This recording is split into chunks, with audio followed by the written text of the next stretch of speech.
अगहन गुरुवार की आप सभी को बहुत बहुत शुभकामनाएं।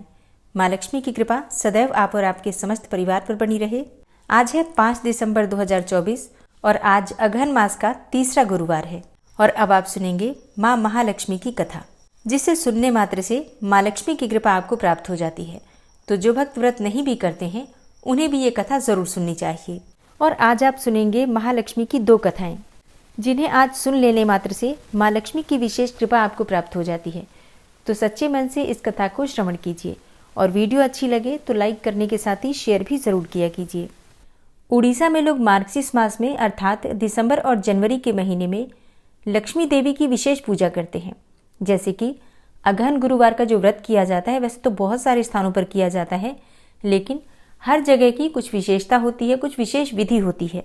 अब क्योंकि आज की कथा का संबंध जगन्नाथ जी और माँ लक्ष्मी जी से है, तो वहाँ पर जैसे कि उड़ीसा में अगहन मास के गुरुवार को, अगहन मास के हर गुरुवार को महिलाएं अलग अलग नियम और अलग अलग अनुष्ठानों का पालन करते हुए देवी लक्ष्मी की विस्तृत पूजा करती हैं।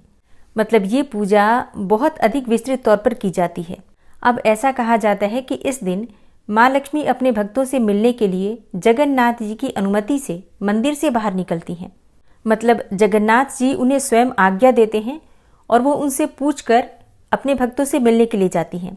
आमतौर पर वो किसी ऐसे व्यक्ति से मिलने जाती हैं जो उनके प्रति समर्पित होता है और जो उनके नियमों और विनियमों के अनुसार उनकी पूजा करता है। तो अब जैसे कि प्रश्न उठता है कि जब जगन्नाथ जी स्वयं ही आज्ञा देते हैं तो फिर माँ लक्ष्मी ने उन्हें श्राप क्यों दिया? तो देखिए, इस विषय में एक पौराणिक कथा है। एक समय की बात है, एक दिन लक्ष्मी देवी एक बूढ़ी औरत का भेष बनाकर शुभ गुरुवार के दिन अलग अलग घरों में घूमने गईं और उन्होंने देखा कि एक व्यापारी के घर की महिलाएं अभी भी सो रही हैं और इसलिए घर की सफाई नहीं हुई थी। फिर लक्ष्मी देवी घर की बुजुर्ग महिला से मिली और उन्हें समझाया कि कैसे उन्हें अपने घर की निरंतर समृद्धि और खुशी के लिए देवी लक्ष्मी की पूजा करने के लिए इस विशेष दिन पर कुछ नियमों का पालन करना चाहिए। लेकिन बुढ़िया ने लक्ष्मी देवी की बात की कोई परवाह ही नहीं की। जवाब में लक्ष्मी माता ने उस घर से अपना सारा ऐश्वर्य वापस ले लिया और परिवार बहुत गरीब हो गया। उन्हें घर घर जाकर भिक्षा मांगकर गुजारा करना पड़ता था। फिर लक्ष्मी देवी एक गांव में गई जहां पर चांडाल रहते थे। चांडाल कौन होते हैं? सबसे बहिष्कृत समुदाय जो कि लाशों को जलाकर अपना जीवन यापन करते हैं। तो देवी लक्ष्मी एक ऐसे गांव में गई जहां चांडाल रहते थे और वहां पर वो श्रिया चांडालनी के घर गई। श्रिया चांडालनी उस दिन लक्ष्मी देवी की पूजा के लिए व्रत का विधान का पालन कर रही थी।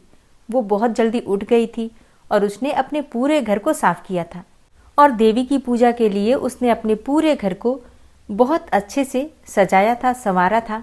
ये देखकर लक्ष्मी देवी बहुत प्रसन्न हुई और श्रिया चांडालनी को और अधिक ऐश्वर्य का आशीर्वाद भी दिया, जिससे कि उनकी सभी इच्छाएं पूरी हुई। और फिर इसके बाद देवी लक्ष्मी मंदिर लौट आईं। अब इसी बीच भगवान जगन्नाथ और बलभद्र भी सुबह की सैर के लिए निकले थे। वापस लौटते समय उन्होंने लक्ष्मी देवी को चांडाल के घर से लौटते हुए देखा। अब ये देखकर बलदेव बहुत परेशान हो गए और फिर उन्होंने अपने भाई जगन्नाथ जी से बहुत तीखे शब्दों में बात की। उन्होंने जगन्नाथ जी से कहा, आपकी पत्नी लक्ष्मी देवी एक चांडाल के घर जाती रही हैं। वे दूषित लोग हैं और वे किसी भी नियम का पालन नहीं करते हैं। एक चांडाल के घर जाने के बाद भी वो हमारे मंदिर में कैसे प्रवेश कर सकती हैं? हमारा मंदिर दूषित हो जाएगा। आपको उसे मंदिर से जाने के लिए कहना चाहिए। अब भगवान जगन्नाथ जी बड़े भाई और अपनी पत्नी के बीच में फंस गए। जगन्नाथ जी ने बलराम को ये कहते हुए शांत करने की कोशिश की कि इस बार लक्ष्मी देवी को माफ कर दिया जाना चाहिए और दोबारा ऐसा ना करें, इसके लिए कहा जाना चाहिए। लेकिन बलराम अपने फैसले को लागू करने के लिए बहुत दृढ़ थे कि उसे अर्थात लक्ष्मी देवी को मंदिर में आने की अनुमति नहीं दी जानी चाहिए और यदि आप लक्ष्मी देवी को मंदिर में आने देंगे तो फिर आपको मुझे छोड़ना होगा। मैं मंदिर से फिर बाहर रहूंगा। चूंकि जगन्नाथ अपने बड़े भाई के बहुत आज्ञाकारी थे, इसलिए उन्होंने भगवान बलराम के आदेश का पालन किया। उन्होंने लक्ष्मी देवी को बुलाया और उन्हें सूचित किया कि बलराम के आदेश से उन्हें अब मंदिर में प्रवेश करने की अनुमति नहीं है। भगवान की इस प्रकार की बातें सुनकर लक्ष्मी देवी को बड़ा आश्चर्य हुआ। विवाह के समय जगन्नाथ ने उसके पिता से वादा किया था कि वह उसकी पत्नी द्वारा किए गए 10 अपराधों को क्षमा कर देगा।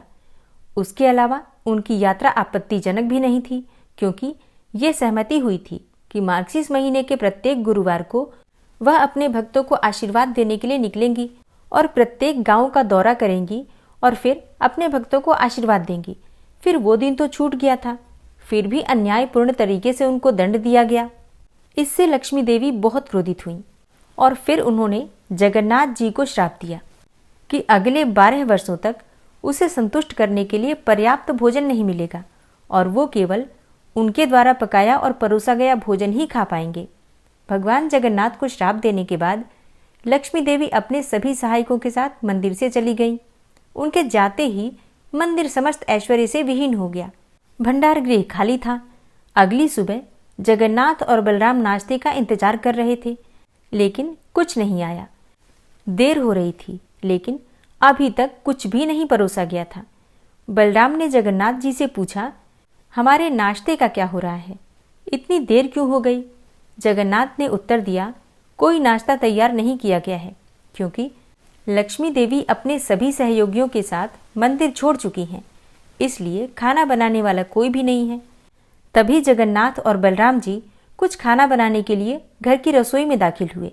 अपनी मालकिन को मंदिर से निकाले जाने से नाराज होकर लक्ष्मी देवी के साथियों ने रसोई के सभी ओवन तोड़ दिए थे। इसके बाद जगन्नाथ और बलराम खाना पकाने के लिए कुछ सामग्री इकट्ठा करने के लिए भंडार कक्ष में गए, लेकिन उन्हें भंडार कक्ष भी खाली मिला, क्योंकि लक्ष्मी देवी ने अपना सारा वैभव वापस ले लिया था। उस समय तक दोनों भाई बहुत भूखे थे। लक्ष्मी देवी से वंचित होने और भूख से पीड़ित होने के कारण उन दोनों ने भीख मांगने का फैसला किया। यद्यपि भगवान के पास समस्त ऐश्वर्य हैं और वे ब्रह्मांड के पालन करता है, फिर भी वे इस विशेष लीला के माध्यम से अपने भक्त की महानता साबित करने के लिए एक सामान्य व्यक्ति की तरह भिक्षा मांगने निकले। इस प्रकार भगवान जगन्नाथ और बलराम ब्राह्मणों के भेष में घर घर भिक्षा मांगने के लिए शहर शहर में गए। कोई भी उन्हें पहचान नहीं सका। लक्ष्मी से वंचित होने के कारण वे दोनों अत्यंत अशुभ दिखते थे, अतः कोई भी उन्हें भिक्षा नहीं देता था।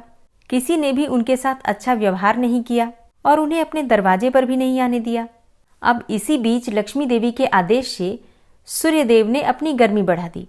दोनों भाइयों को बहुत गर्म रेत पर बहुत कठिनाई से चलना पड़ा। उन्हें बहुत प्यास लग रही थी और वे एक तालाब के पास आकर खुश थे, जहां वे अपनी प्यास बुझा सकते थे। अब जैसे ही वो दोनों भाई तालाब के पास पहुंचे, अचानक सारा पानी सूख गया। आखिरकार वे कुछ कोमल पत्तियां खाने के बारे में सोचते हुए एक पेड़ के पास पहुंचे, लेकिन जैसे ही पेड़ के पास पहुंचे, पत्तियां तुरंत सूख गईं और मुरझा गईं। अब दोनों भाई बहुत भूखे थे। आमतौर पर वे दिन भर में कई बार खाते थे, जैसा कि राजा इंद्रद्युम्न ने बहुत पहले अनुरोध किया था। वास्तव में वे इतनी बार खाते थे कि खाने के बाद जैसे ही उन्होंने अपने हाथ धोए थे कि दोबारा खाने का समय आ गया था। दोनों भाई इस पद्धति का पालन कर रहे थे और दिन भर वो लगातार खाते रहने के आदी थे। फिर भी अब लगभग पूरा दिन बीत चुका था और अब भी उन्होंने कुछ नहीं खाया था। जल्दी ही दोनों भाई एक मंदिर में पहुंचे, जहां हाल ही में प्रसाद वितरण हुआ था। कई लोग प्रसाद लेकर अपने अपने घर लौट रहे थे। जगन्नाथ और बलराम एक महिला के पास पहुंचे। दयालुता के कारण वो अपने में से कुछ भोजन देने के लिए तैयार हो गई थी। उसके पास कुछ मुरमुरे थे जो उसने देवताओं को चढ़ाए थे और वो इसे भाइयों के साथ साझा करने में प्रसन्न थी। जैसे ही उसने जगन्नाथ और बलराम को देने के लिए मुरमुरे उठाए, लक्ष्मी देवी के निर्देश से एक तेज हवा चली और सारे मुरमुरे उड़ गए। दोनों भाइयों ने फिर से कुछ खाने का मौका खो दिया। अब आखिरकार उन्होंने कुछ लोगों से पूछा कि वे खाना लेने के लिए कहाँ जा सकते हैं। किसी ने उन्हें चांडालों के एक गांव में निर्देशित किया, जहां एक बहुत ही परोपकारी व्यक्तित्व रहता था। जगन्नाथ और बलराम उस घर में गए और कुछ खाने को मांगा।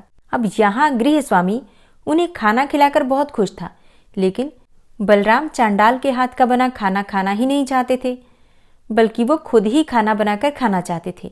उन्होंने गृह स्वामी से कुछ कच्ची खाद्य सामग्री और खाना पकाने की सुविधाएं उपलब्ध कराने को कहा और बलराम के अनुरोध के अनुसार खाना पकाने की सभी सुविधाएं तैयार की गईं। एक नया ओवन बनाया गया और खाना बनाने के लिए सभी कच्ची सामग्री और मिट्टी के बर्तन उपलब्ध कराए गए। बलराम ने जगन्नाथ जी को भोजन बनाने के लिए कहा और स्वयं स्नान करने चले गए। इसी बीच जगन्नाथ ने खाना बनाने की कोशिश की, लेकिन खाना बनाना तो दूर, वो तो लकड़ी में आग भी नहीं लगा सके। कुछ देर के बाद बलराम स्नान करके भोजन तैयार होने की आशा से वापस आए और वो आखिरकार खाने के लिए बैठने के बारे में खुशी से सोच रहा था। दुर्भाग्य से उनके आगमन पर उन्हें एहसास हुआ कि जगन्नाथ खाना बनाने में सक्षम ही नहीं थे, क्योंकि वो तो लकड़ी में आग भी नहीं लगा सकते थे। अब इससे बलराम बहुत दुखी हुए और उन्होंने जगन्नाथ जी को उनकी असमर्थता के लिए डांटा और स्वयं भोजन तैयार करने लगे। लेकिन जब बलराम ने लकड़ियों में आग लगाने की कोशिश की तो वो जली ही नहीं, बल्कि बहुत सारा धुआं पैदा हो गया। पूरा घर धुएं से भर गया, जिससे सभी की आंखें जलने लगी। उनकी आंखों में से आंसू बह रहे थे और सभी खांस रहे थे। तब जगन्नाथ और बलराम जी ने सोचा कि घर के मालिक से कुछ पका हुआ भोजन मांग ले। उन्होंने घर के मालिकों से खाना देने के लिए अनुरोध किया। अब घर की दासियां भाइयों की सेवा में लग गईं। जैसे ही उन्होंने खाना खाया, वे इस बात पर सहमत हुए कि भोजन बहुत स्वादिष्ट था। वास्तव में ये उतना ही स्वादिष्ट था जितना कि ये मंदिर में था, जब इसे लक्ष्मी देवी के द्वारा पकाया गया था। भोजन के अंत में कुछ मीठा केक परोसा गया। आमतौर पर जगन्नाथ मंदिर में भोजन के अंत में लक्ष्मी देवी दोनों भाइयों को विशेष केक परोसती थी। जगन्नाथ और बलराम ने सोचा कि घर में लक्ष्मी देवी निवास कर रही होंगी। भगवान आश्वस्त थे कि लक्ष्मी देवी ने स्वयं ही स्वादिष्ट भोजन पकाया था, अन्यथा किसी को कैसे पता चलेगा कि उन्होंने अपने भोजन के अंत में विशेष केक लिया था। बलराम जगन्नाथ जी के बड़े भाई होने के नाते लक्ष्मी देवी से बात नहीं कर सकते थे या उनका सामना भी नहीं कर सकते थे, क्योंकि वो उनके छोटे भाई की पत्नी है। ये उड़ीसा का ही रिवाज है। वहां पर छोटे भाई की पत्नी से बड़े भाई बात नहीं करते हैं, मतलब पर्दे का रिवाज होता है छोटे भाई की पत्नी और बड़े भाई में। फिर बलराम ने जगन्नाथ जी से कहा कि लक्ष्मी देवी के पास जाकर उनसे क्षमा मांगे और उनका हाथ पकड़कर मंदिर में लाने का अनुरोध किया। उन्होंने जगन्नाथ जी से कहा कि वो लक्ष्मी देवी को बताएं कि उन्हें कभी भी अपने भक्तों से मिलने के लिए मंदिर छोड़ने से मना नहीं किया जाएगा, और जब तक वो हमेशा मंदिर में वापस आती हैं तब तक वो अपनी इच्छानुसार कहीं भी जा सकती हैं। और जगन्नाथ के पास आने पर लक्ष्मी देवी संतुष्ट हो गईं। उन्होंने जगन्नाथ से वादा किया कि जगन्नाथ प्रसाद का सम्मान करने के लिए निम्न जाति और उच्च जाति के बीच कोई अंतर नहीं होगा। आज भी जगन्नाथ मंदिर में जाति और धर्म से परे सभी को प्रसाद परोसा जाता है। ब्राह्मण और चांडाल एक ही थाली में प्रसाद पा सकते हैं। जय जगन्नाथ, जय महालक्ष्मी। इस कथा का सीधा सा सार है, माता लक्ष्मी की कृपा की प्राप्ति के लिए जाति का कोई बंधन नहीं है, बल्कि घर को साफ सुथरा रखना, मतलब घर में सफाई रखना, सुबह जल्दी उठना और नियम पूर्वक माँ लक्ष्मी की पूजा करना, बस इतने मात्र से ही माँ लक्ष्मी प्रसन्न हो जाती हैं। और विशेष रूप से अगहन मास का जो गुरुवार होता है वो तो सबके लिए विशेष होता है। कोशिश करना चाहिए जितनी जल्दी हो सके उठें, उठकर घर की साफ सफाई करके माँ लक्ष्मी की पूजा आराधना करें। महालक्ष्मी की व्रत कथा। श्री अगहन बृहस्पति व्रत कथा या श्री महालक्ष्मी की व्रत कथा के श्रवण और पठन करने से दुख दरिद्रता दूर हो जाती है। श्री महालक्ष्मी माता की कृपा से सुख संपत्ति ऐश्वर्य की प्राप्ति होती है। मन की कोई भी इच्छा हो पूर्ण होती है। श्री माता महालक्ष्मी के अनेकों रूप तथा अनेकों नाम हैं। भूतल में वे छाया, शक्ति, तृष्णा, शांति, जाति, लज्जा, श्रद्धा, कांति, वृत्ति, स्मृति, दया, तुष्टि, माता, अधिष्ठात्री एवं लक्ष्मी के रूप में स्थित हैं। हे माँ लक्ष्मी, हम सब आपको प्रणाम करते हैं। कैलाश पर्वत पर पार्वती, क्षीर सागर में सिंधु कन्या, स्वर्गलोक में महालक्ष्मी, भूलोक में लक्ष्मी, ब्रह्मलोक में सावित्री, ग्वालों में राधिका, वृंदावन में रासेश्वरी, चंदन वन में चंद्रा, चंपक वन में गिरिजा, पद्म वन में पद्मा, मालती वन में मालती, कुंदन वन में कुंददंती, केतकी वन में सुशीला, कदम्ब वन में कदम्बमाला, राजप्रसाद में राजलक्ष्मी और घर घर में गृहलक्ष्मी इन विभिन्न नामों से पहचानी जाती हैं। इस तरह सर्वथा चारों ओर सर्वभूत में सुपरिचित माता श्री महालक्ष्मी की ये कथा है। अब हम इसका श्रवण और पठन करेंगे। भारतवर्ष के सौराष्ट्र देश में द्वापर युग की ये कहानी हुई है। सौराष्ट्र में उस समय भद्रश्रवा नाम के राजा थे। वे बड़े पराक्रमी राजा थे। 4 वेद, 6 शास्त्र, 18 पुराणों का उन्हें ज्ञान था। उनकी रानी का नाम सुरत चंद्रिका था।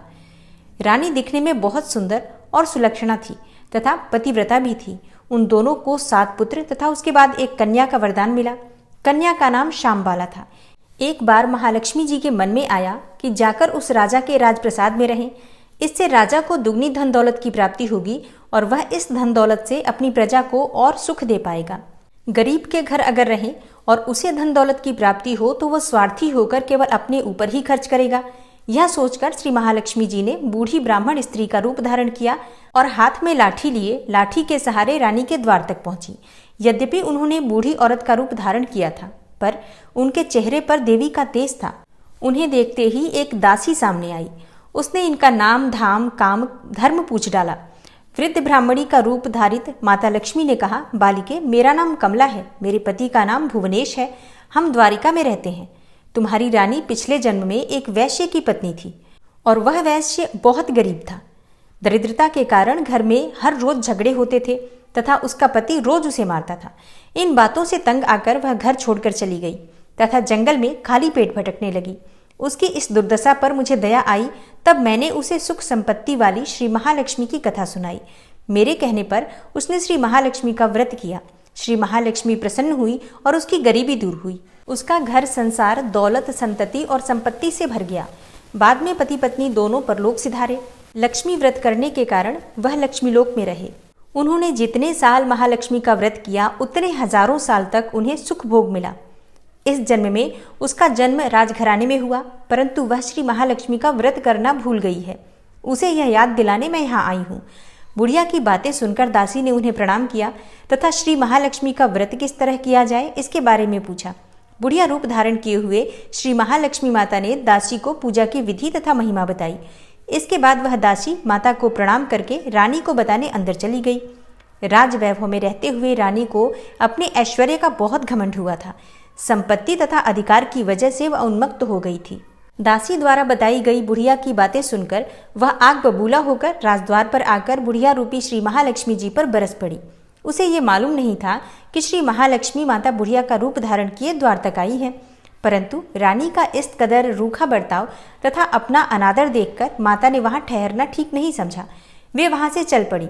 राह में उन्हें राजकुमारी श्यामबाला मिली। उन्होंने श्यामबाला को सारी बात बताई। श्यामबाला ने अपनी ओर से श्री महालक्ष्मी माता से क्षमा मांगी। माता को उस पर दया आई। उन्होंने श्यामबाला को श्री महालक्ष्मी व्रत के बारे में बताया। उस दिन अघन मास का मार्गशीर्ष माह का पहला गुरुवार था। श्यामबाला ने परम श्रद्धा से श्री महालक्ष्मी का व्रत रखा। फलस्वरूप राजा सिद्धेश्वर के पुत्र मालाधर से उसका विवाह हुआ। वह धन दौलत ऐश्वर्य वैभव से मालामाल हो गई। पति के साथ ससुराल में आनंद से दिन बिताने लगी। इधर श्री महालक्ष्मी का रानी पर प्रकोप हुआ और फलस्वरूप राजा भद्रश्रवा का राज्य एवं राज कारोबार सब नष्ट हो गया। यहाँ तक कि खाने के भी लाले पड़ गए। ऐसी हालत में एक दिन रानी ने राजा से निवेदन किया कि हमारा दामाद इतना बड़ा राजा है, धनवान है, ऐश्वर्यशाली है, क्यों न उसके पास जाया जाए। अपना हाल उसे बताएं, वो हमारी मदद जरूर करेगा।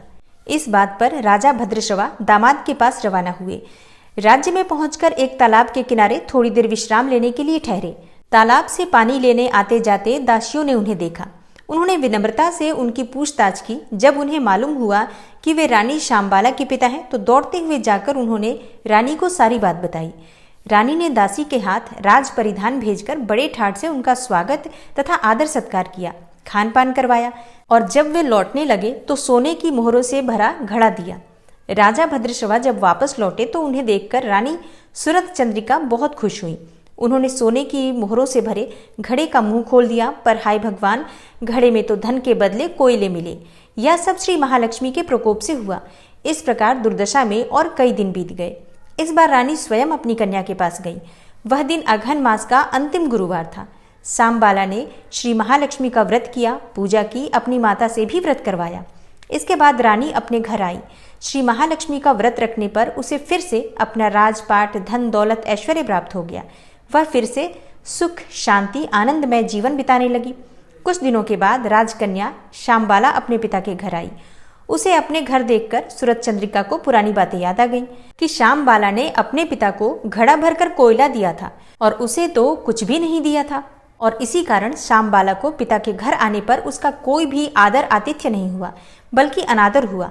पर उसने इस बात का बुरा नहीं माना। अपने घर लौटते समय अपने पिता के घर से थोड़ा नमक ले लिया। अपने घर लौटने पर उसके पति ने पूछा, अपने मायके से क्या लाई हो? इस पर उसने जवाब दिया, वहां का सार लाई हूं। पति ने पूछा, इसका मतलब क्या हुआ? श्यामबाला ने कहा, थोड़ा धीरज रखें, सब मालूम हो जाएगा। उस दिन श्यामबाला ने सारा भोजन नमक डाले बिना बनाया और परोसा। पति ने खाना चखा, सारा खाना नमक बिना था, इसलिए स्वाद नहीं आया। फिर श्यामबाला ने थाली में नमक डाला, इससे सारा भोजन स्वादिष्ट लगने लगा। तब श्यामबाला ने पति से कहा, यही है वह मायके से लाया हुआ सार।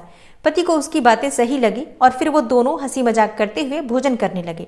कहा गया है कि इस तरह जो कोई श्रद्धा भाव से श्री महालक्ष्मी की पूजा करे तो उसे माता की कृपा प्राप्त होती है, सुख संपत्ति और शांति की प्राप्ति होती है, सभी प्रकार की कामनाएं पूर्ण होती हैं।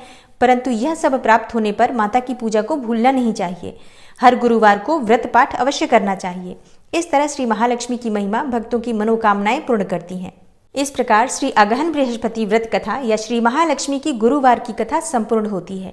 हे माँ लक्ष्मी, जैसे आपने रानी पर कृपा करी, वैसे ही अपने सभी भक्तों पर और सभी पूजा और व्रत करने वालों पर प्रसन्न होना और सब पर अपनी कृपा बनाए रखना। और अब बात करें कि अगहन मास के गुरुवार में माँ लक्ष्मी की आराधना किस प्रकार से करनी चाहिए। तो दोस्तों, माँ लक्ष्मी की आराधना करने के लिए आज के दिन मतलब गुरुवार के दिन सुबह जल्दी उठना चाहिए। आप ब्रह्म मुहूर्त में उठ सकते हैं या फिर अगर आप इतनी सुबह नहीं उठ पाते हैं तो सूर्योदय से पहले तो जरूर उठ जाइए। उठकर स्नान इत्यादि से निवृत्त होकर और साफ शुद्ध वस्त्र धारण करना चाहिए। प्रयास करें कि आज के दिन आप पीले रंग के वस्त्र धारण करें या फिर गुलाबी या लाल रंग के वस्त्र धारण करें, शुभ रंगों के वस्त्र धारण करें। और उसके बाद घर के ईशान कोण में या जहां पर भी साफ सुथरी जगह हो, शुद्ध स्थान हो, उस स्थान पर आपको एक लकड़ी का पाटा बिछाना चाहिए। उसके ऊपर आपको एक लाल रंग का कपड़ा बिछाना है और इसी के ऊपर आपको एक कलश की स्थापना करनी है। देखिए, आज के दिन कलश की पूजा की जाती है माँ लक्ष्मी के स्वरूप में, लेकिन इसके साथ ही अगर आपके पास माँ लक्ष्मी की मूर्ति है, प्रतिमा है, तो आप उसे भी स्थापित कर सकते हैं। श्री हरि विष्णु के साथ माँ लक्ष्मी की फोटो या मूर्ति है तब तो अत्यंत ही श्रेष्ठ है। दोनों को एक ही चौकी पर विराजित करके और संयुक्त रूप से आराधना कीजिए आज के दिन, तो माँ लक्ष्मी की विशेष कृपा आपको प्राप्त होती है। तो सबसे पहले गौरी गणेश की पूजा की जाती है और कलश की स्थापना इस व्रत में अत्यंत आवश्यक है। तो कलश के लिए आपको सबसे पहले एक पात्र लेना है। उस पात्र में आपको थोड़ा सा गंगा जल डालना है, शुद्ध जल डालना है। उसके बाद एक सिक्का, सुपारी, साबुत हल्दी और अक्षत पुष्प इत्यादि डालकर और कलश तैयार कीजिए। कलश के नीचे आपको थोड़े से चावल रखने हैं। अगर आप पीले रंग का चावल रखते हैं तो अत्यंत श्रेष्ठ होगा, नहीं तो सफेद चावल भी रख सकते हैं। पीला चावल बनाने के लिए चावल में थोड़ा सा हल्दी मिला दीजिए और हल्का सा पानी डालकर, मतलब बहुत जरा सा पानी डालकर आप चावल को मिला देंगे तो चावल का रंग पीला हो जाता है।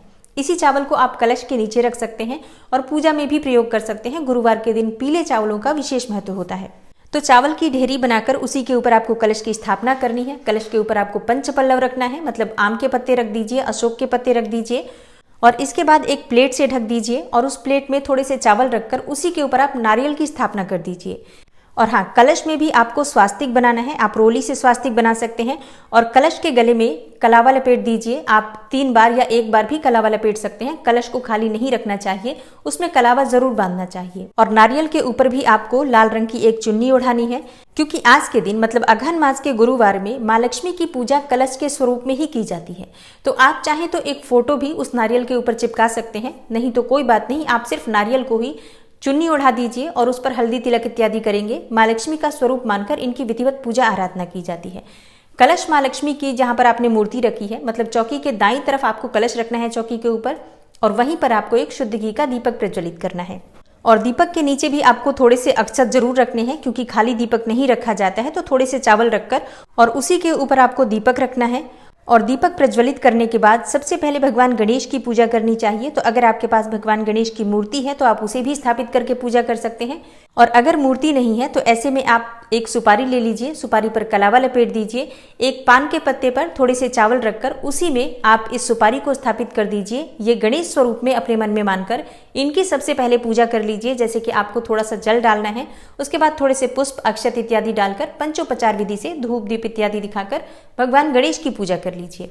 हाँ, अगर आपके पास यज्ञोपवीत हो, मतलब जनेऊ हो, तो एक पीले रंग का जनेऊ भगवान गणेश को अर्पित कर सकते हैं। नहीं हो तो थोड़ा सा कलावा तोड़कर भी मन में यज्ञोपवीत का ध्यान करते हुए अर्पित कर सकते हैं। और भगवान गणेश की पूजा करने के बाद आप कलश की पूजा करेंगे। कलश पर धूप, दीप, अक्षत, पुष्प ये सभी चीजें हम अर्पित करेंगे, क्योंकि कलश को ही माँ लक्ष्मी का स्वरूप माना जाता है इसमें। इसलिए विधि विधान से कलश की पूजा कीजिए और उसके बाद लक्ष्मी और भगवान श्री हरि विष्णु की जो मूर्ति या प्रतिमा आपने स्थापित की है, या सिर्फ श्री माँ लक्ष्मी की मूर्ति भी स्थापित कर सकते हैं, प्रतिमा भी स्थापित कर सकते हैं, जो भी आपके पास उपलब्ध हो, उनकी पूजा विधि विधान से कर लीजिए। जब भी आप अकेले लक्ष्मी की पूजा करते हैं, श्री हरि विष्णु की मूर्ति प्रतिमा ना हो आपके पास, तो सबसे पहले आपको भगवान श्री हरि विष्णु का मन में ध्यान करना चाहिए और उनका मन में पूजन करते हुए उसके बाद से आपको लक्ष्मी जी का पूजन करना चाहिए। देखिए, जहां पर श्री हरि विष्णु का वास होता है वहीं पर माँ लक्ष्मी वास करती हैं। अगर आप स्थिर वास चाहते हैं माँ लक्ष्मी का, तो सबसे पहले नारायण का ध्यान कीजिए और उसके बाद लक्ष्मी जी की पूजा कीजिए, तो आपके घर में माँ लक्ष्मी का स्थिर वास होता है। तो पूजा में आपके पास जो भी सामग्री है, जैसे कि लाल पुष्प जरूर होना चाहिए, पीले पुष्प भी आपके पास उपलब्ध हो तो अत्यंत श्रेष्ठ है। देखिए, आज के दिन माँ लक्ष्मी की पूजा सुगंधित पुष्पों से की जाती है, तो आपके पास जितने भी पुष्प उपलब्ध हो, ज्यादा से ज्यादा पुष्प इत्यादि अर्पित करके माँ लक्ष्मी की पूजा कीजिए। पान के पत्ते पर सुपारी रखकर माँ लक्ष्मी को अर्पित कीजिए। और हाँ, ये तो पूजा की विधि हो गई। आप जानते ही हैं कि पंचोपचार विधि से, षोडशोपचार विधि से आप पूजा कर सकते हैं।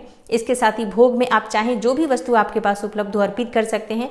खीर का प्रसाद अर्पित कर सकते हैं, चाहे तो मिठाई का भोग लगा सकते हैं, फलों का भोग लगा सकते हैं। ये पूरी तरह से भक्तों की सामर्थ्य पर निर्भर करता है। तो अपनी शक्ति सामर्थ्य के अनुसार माँ लक्ष्मी की विधि विधान से पूजा कीजिए और उसके बाद माँ लक्ष्मी की आरती कीजिए। पूजा में सबसे ज्यादा आवश्यक होता है मंत्रों का जप करना। जितना अधिक आप मंत्र जप करेंगे माँ लक्ष्मी का, श्री हरि विष्णु के मंत्रों का आज जितना अधिक जप करेंगे, उतनी अधिक आपको माँ लक्ष्मी की कृपा प्राप्त होगी, नारायण की कृपा प्राप्त होगी। तो आप आज के दिन विष्णु सहस्त्र नाम का पाठ कर लीजिए, गुरुवार तो है ही। इसके साथ ही आप माँ लक्ष्मी के किसी भी मंत्र का अधिक से अधिक संख्या में जप कर सकते हैं, या फिर श्री सूक्त का पाठ कर सकते हैं, कनकधारा स्तोत्र का पाठ कर सकते हैं। कितनी संख्या में करना है ये पूरी तरह से आपके ऊपर निर्भर करता है, लेकिन हाँ, 1 या 2 बार नहीं, कम से कम 16 बार आपको पाठ करना चाहिए अगर आप सच में माँ लक्ष्मी की विशेष कृपा प्राप्त करना चाहते हैं तो। और जैसा कि इस व्रत में सुबह और शाम दोनों समय पूजा की जाती है, तो सुबह आप चाहें तो संक्षिप्त रूप से पूजा कर सकते हैं, जैसे कि पंचोपचार विधि से थोड़ी सी पूजा कर लीजिए चौकी स्थापित करके। और विशेष पूजा, जैसे कि अगर सुबह आपके पास समय न हो मंत्र जप इत्यादि करने का, तो शाम के समय संध्या काल में अधिक से अधिक संख्या में मंत्र जप कर सकते हैं, पूजा कर सकते हैं। शाम की पूजा विशेष रूप से बहुत वैभवपूर्ण तरीके से होनी चाहिए। अगर आपके पास कमल का पुष्प उपलब्ध हो तो हर गुरुवार को आप कमल का पुष्प अर्पित कर सकते हैं। सुहाग की सामग्री माँ लक्ष्मी को जरूर अर्पित की जाती है, तो आप या तो पहले ही गुरुवार को अर्पित कर दीजिए, और अगर आप पहले गुरुवार को नहीं करते हैं तो अंतिम गुरुवार को अवश्य ही करनी चाहिए। और इस पूजा में व्रत की कथा भी जरूर पढ़नी चाहिए। आप चाहें तो सुबह पढ़ सकते हैं, समय सुबह ना हो तो आप शाम के समय भी पढ़ सकते हैं। हाँ, एक विशेष नियम होता है जो इस व्रत में किया जाता है।